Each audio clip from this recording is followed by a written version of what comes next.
সবাইকে ঐক্যবদ্ধ থাকার আহ্বান জানিয়েছেন বিএনপির চেয়ারপারসন বেগম খালেদা জিয়া। সোমবার রাতে দলের শীর্ষ নেতাদের সঙ্গে ঈদ শুভেচ্ছা বিনিময়কালে তিনি এ আহ্বান জানান। সোমবার 31 মার্চ বিএনপির মিডিয়া সেলের সদস্য সাইরুল কবির খান এ তথ্য জানান। বিএনপি চেয়ারপারসন বেগম খালেদা জিয়া আবেগ আপ্লুত হয়েছেন দীর্ঘদিন পর এভাবে সবাইকে দেখতে পেয়ে। তিনি বলেন, আপনাদের এত ত্যাগ সংগ্রাম বৃথা যায়নি এবং যাবে না।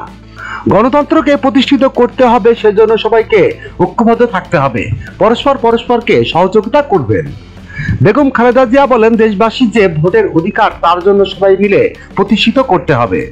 বিএনপি চেয়ারপারসন বলেন, দেশবাসীকে আমার ঈদের শুভেচ্ছা, ঈদ মোবারক। আপনারা আমার জন্য দোয়া করবেন, আমিও সবার জন্য দোয়া করছি। সাইরুল কবির আরো জানান, ঈদের শুভেচ্ছা বিনিময় অনুষ্ঠানে মহাসচিব মির্জা ফখরুল ইসলাম আলমগীর সূচনা বক্তব্যে চেয়ারপারসন ও ভারপ্রাপ্ত চেয়ারম্যানকে অভিনন্দন জানিয়ে গভীর কৃতজ্ঞতা প্রকাশ করেন। এরপর ভারপ্রাপ্ত চেয়ারম্যান সবাইকে ঈদের শুভেচ্ছা জানিয়ে চেয়ারপারসনকে বক্তব্য রাখার অনুরোধ করেন।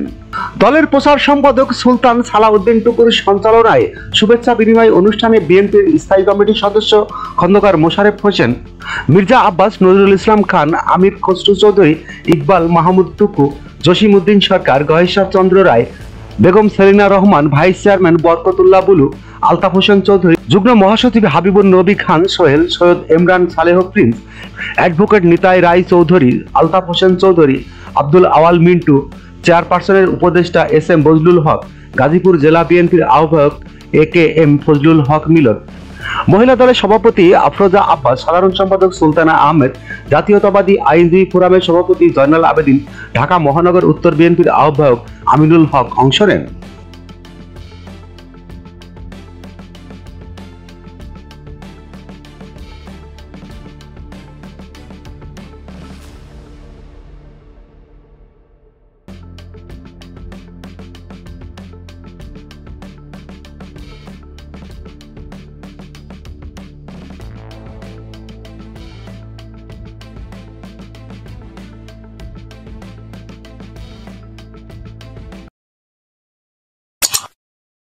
যখনকার খবর তখনই দেখতে চোখ রাখুন সুন 24 টিভিতে। চ্যানেলটি সাবস্ক্রাইব করুন।